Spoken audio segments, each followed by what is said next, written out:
बहुत ही छोटी उम्र है आपकी, बहुत बड़ी जिम्मेदारी आ गई आपकी। हाँ। इसमें दो बातें जो हम लोगों को, जो बॉम्बे जैसे शहरों में रह रहे हैं, जो आपके बारे में सर्च करते हैं, दो चीजें आ गई। नो डाउट इतनी बड़ी जिम्मेदारी आप कैसे उठाएंगे इस उम्र में, क्योंकि बहुत ही जिम्मेदारी वाला काम है। दूसरा, काफी कुछ लोगों ने ये बोला कि आखिर मिल कैसे सकता है। तो एक मतलब क्या योग्यता देखा सदगुरु ने आपके अंदर कि अब तो नो डाउट ये वही जानते होंगे, लेकिन फिर भी अगर कुछ आपकी समझ में आए ऐसी बात। मुझे लगता है कि मेरी कोई अपनी योग्यता नहीं है। मैं गुरुजी के जितने शिष्य होंगे उनमें सबसे पीछे रहकर कार्य करने वाला व्यक्ति हूँ। राम जी की सेना में 18 पद्मयूथ बंदर थे। कितने थे? 18 पद्मयूथ बंदर थे। हजारों सेनापति थे।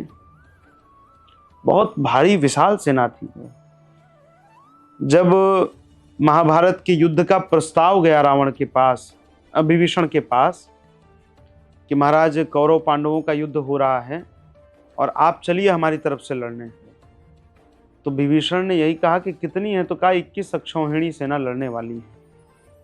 तो विभीषण जी ने जो कहा कि कुरु पांडव मिल जो रन साजा, तस हमरे घर बजवही बाजा, कि माने जितने योद्धा आपके यहाँ लड़ने के लिए हैं उतना हमारे यहाँ केवल ढोल और मंजीरा बजाने के लिए उतने लोग लगे, नगाड़े बजाने के लिए युद्ध में, लंका में।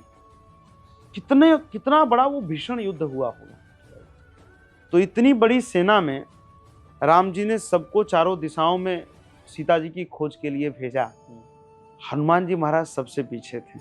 पाछे पवन तने सिरनावा, जान काज प्रभु निकट बुलावा, परसा शीस सरोरुह पानी, कर मुद्रिका दीन जन जानी।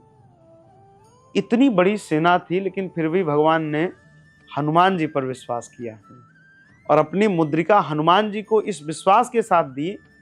ये राम कृपा से ही होना था सब, लेकिन फिर भी राम जी को ये था कि ये बालक मेरा कार्य करेगा, हनुमान जी मेरा कार्य करेंगे। तो विश्वास के साथ वो मुद्रिका हनुमान जी को दी और फिर हनुमान जी महाराज राम जी का कार्य करके आए। तो मुझे वही लगता है कि सब गुरुदेव तो जगत गुरु हैं, इस सनातन धर्म के वो वटवृक्ष हैं। ऐसा कोई व्यक्ति नहीं जो उनकी छाया में न हो, जो उनकी कृपा में न हो, जो उनकी शीतलता में न हो, जो उनकी करुणा में न हो। लेकिन एक गुरुदेव की कृपा है और मेरे अंदर कोई पात्रता नहीं है, केवल मेरे अंदर सब अवगुण ही भरा है। लेकिन बस ये है कि गुरु चरणों में प्रीति है, प्रेम है, और गुरुदेव ने कृपा करके जो सेवा दी है, कोई संपत्ति का और इसका नहीं। भरत जी ने जैसे कहा कि संपत्ति सब रघुपति के आही, ये तो संपत्ति सब भगवान की है, हमें बस उसकी सुरक्षा के लिए एक चौकीदार की तरह बैठाया गया है। तो हम भी इस परंपरा के, इस संप्रदाय के और गुरुदेव के द्वारे के एक चौकीदार हैं जो अपनी सेवा कर रहे हैं।